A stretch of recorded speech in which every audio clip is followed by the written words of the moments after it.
नमस्कार, मैं doctor Shilpi Agarwal, paediatric and clinical haematologist at Rudhir Arogya haematology services. हम लोग की जो हेमेटोलॉजी सेंटर है उसमें हम हर प्रकार के रक्त की बीमारी के मरीजों का इलाज करते हैं, चाहे वो बिनाइन हो या मैलिग्नेंट हो। मैलिग्नेंट मतलब कैंसर हो, ब्लड का किसी भी प्रकार का कैंसर हो या ब्लड की कोई भी और समस्या हो, ब्लड बढ़ना या ब्लड घटना, उन सब का इलाज है।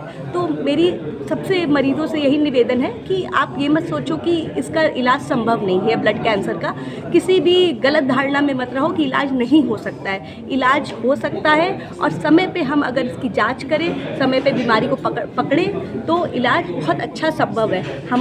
हमारा जो सेंटर है रुधिर आरोग्य, उसमें हम एक अफोर्डेबल प्राइस पे मरीजों का इलाज करते हैं और अगर उनको ट्रांसप्लांट की भी आवश्यकता होती है तो उन्हें जल्द से जल्द ट्रांसप्लांट के लिए लेते हैं और एक अफोर्डेबल प्राइस पे मुख्यमंत्री राहत कोष की मदद लेते हैं, आयुष्मान भारत की मदद लेते हैं और कुछ हमारे NGOs हैं उनकी मदद से भी अगर कोई गरीब मरीज़ है तो उसका ट्रांसप्लांट या फिर कोई और भी इलाज हो उसको जल्द से जल्द करते हैं। ठीक है, धन्यवाद। मैं डॉक्टर सुनील दबड़खाव, मैं कंसल्टेंट हेमेटोलॉजिस्ट हूँ और पिछले लगभग 20 वर्षों से मैं लखनऊ में प्रैक्टिस कर रहा हूँ। अनेक अस्पतालों में काम किया है जिसमें सहारा, अपोलो, टेंडर पाम और अब अपना सेंटर भी चला रहा हूँ जो कि OP चौधरी अस्पताल के में स्थित है।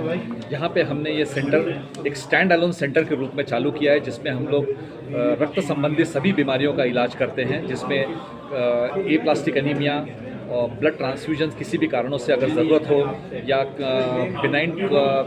बेनाइन डिसीजेस प्लस कुछ कैंसरस ब्लड के कैंसरस कंडीशंस भी देखते हैं। हम लोग ने एक ट्रांसप्लांट यूनिट भी चालू किया है और हम लोग सफलतापूर्वक बोन मैरो ट्रांसप्लांट भी कर रहे हैं। सेंटर को चालू हुए अभी केवल 20 महीने हुए हैं, लेकिन एक काफ़ी स्फूर्तिदायक प्रतिसाद हमको जनता से मिला है, जिससे हम लोग को भी काफ़ी एनकरेजमेंट और प्रेरणा मिली है और हम चाहते हैं कि इस सेंटर को अधिक से अधिक लोगों को तक पहुंचाया जाए और ये जो ब्लड के बीमारियां हैं उसके लिए एक हमारा सेंटर एक अच्छा सेंटर के रूप में जाना जाए, यही हमारी इच्छा है। What different thing you are providing in your center? First of all, we want to know that. जो मैं कहूँगा हमारा सेंटर किस मामले में अलग है, तो मैं कहूँगा कि हमारा सेंटर में हम लोग प्रयास ये करते हैं कि एफिशिएंसी हो, पेशेंट को जो अगर एडमिट होता है तो उसे रुकना ना पड़े। ब्लड की बीमारियां अक्सर डिमांड करती हैं कि इलाज तुरंत चालू हो जाए। यह मैं देखता हूं कि और मैंने अपने कार्य में और एक्सपीरियंस किया है कि अक्सर सरकारी अस्पतालों में वेटिंग पीरियड बहुत ज़्यादा होता है, कॉरपोरेट अस्पतालों में एक्सपेंडिचर बहुत ज़्यादा होता है। तो हमको दोनों को बैलेंस करना है कि वेटिंग पीरियड भी ना हो और एक्सपेंडिचर भी उतना ना हो कि पेशेंट को अफोर्ड ही ना हो पाए और खर्चे के चलते पेशेंट इलाज से वंचित रह जाए।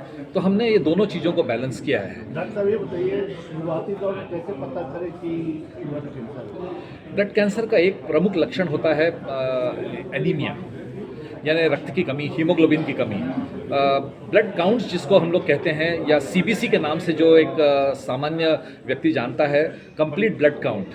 कंप्लीट ब्लड काउंट में हीमोग्लोबिन, TLC, DLC, प्लेटलेट, इस काउंट में कुछ गड़बड़ी आने पे एक अंदेशा आ जाता है कि शायद पेशेंट को कैंसर है। लेकिन कई बार हमें बोन मैरो एग्जामिनेशन करना पड़ता है, बोन मैरो की जांच करनी पड़ती है, जिसके बाद ही हम कह सकते हैं कि पेशेंट को ब्लड का कैंसर है। और केवल इस ब्लड का कैंसर के निदान पे ही बात नहीं थमती है, उसके बाद हमको पेशेंट को इलाज से ठीक होने की पॉसिबिलिटी क्या है ये जानने के लिए मॉलिक्यूलर टेस्ट तक करना पड़ता है।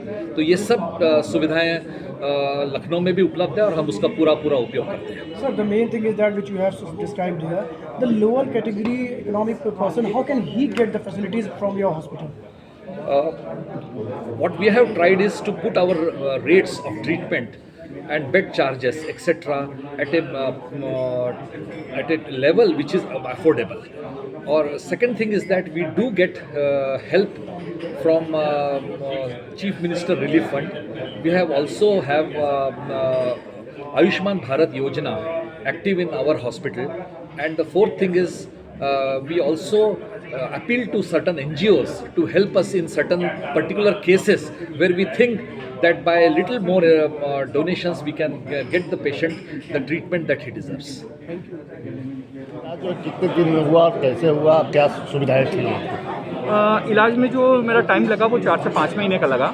4 से 5 महीने में सारी दवाएं हो चुकी थी। उसके बाद जो है 1 महीना मुझे लगा था ट्रांसप्लांट में। ट्रांसप्लांट में जो मुझे 1 महीना लगा वो 21 दिन में हॉस्पिटलाइज था ट्रांसप्लांट के दौरान। और सुविधाएं ये थी कि सारी चीज़ें एक्चुअली बंद थी, बाहर का आप कुछ ले नहीं सकते, इवन कि पानी तक बाहर का नहीं। तो सुविधाओं के बारे में तो मैं यही कहना चाहूँगा कि वहाँ सारी चीज़ें अवेलेबल थी, इवन कि एक नर्सिंग स्टाफ और एक सपोर्टिव स्टाफ, हमेशा 24 घंटे वो आपके साथ 2 स्टाफ रखे गए थे। आपको कुछ खाना हो, कुछ पीना हो, कोई भी चीज़, हमेशा वो हर सपोर्ट में खड़े रहते थे। ये रुधिर आरोग्य इंस्टीट्यूट से ही आपने अपना इलाज क्यों कराया? सर मुझे मिला कई जगह था। मैं लखनऊ में 4 डॉक्टर से मिला था, जिसमें से एक सुनील दबड़गांव सर भी थे। मैं जब सबसे लास्ट में मैं सुनील सर से ही मिला था, और रीज़न ये था सिलेक्ट करने का कि जब मैं मिला तो एक डॉक्टर और पेशेंट का जो रिलेशन होता है और उसको समझाने की चीज़ें होती हैं, वो जब मैं मिला उन्होंने जिस हिसाब से मुझे चीज़ों को बताया तो मुझे ये लगा कि हाँ मैं इसी को सिलेक्ट करूँ। और यहाँ पे कोई मतलब पैसे रुपए क्या परेशानी है, क्या हुआ? सर पैसे को लेकर की बात करूँगा कि पैसे की परेशानी थी। लास्ट में जब स्टेम सेल ट्रांसप्लांट कराने को आया तो थोड़ा बजट इशू पड़ा, तो सर ने सजेशन दिया कि हम जो है सीएम फंड के थ्रू करा सकते हैं इसको। तो हॉस्पिटल ने उसमें मेरी हेल्प की, डॉक्यूमेंटेशन वगैरह सारा हॉस्पिटल ने कराया था मेरा, तो सीएम फंड से जो है मुझे उसमें सहायता मिली। कितने तक रिलीज हुआ, कितने दिन में हो गया था रिलीज पैसा? सर टोटल टाइम अप्लाई करने से लेके पैसा आने तक में जो है 18 से 19 दिन लगे थे।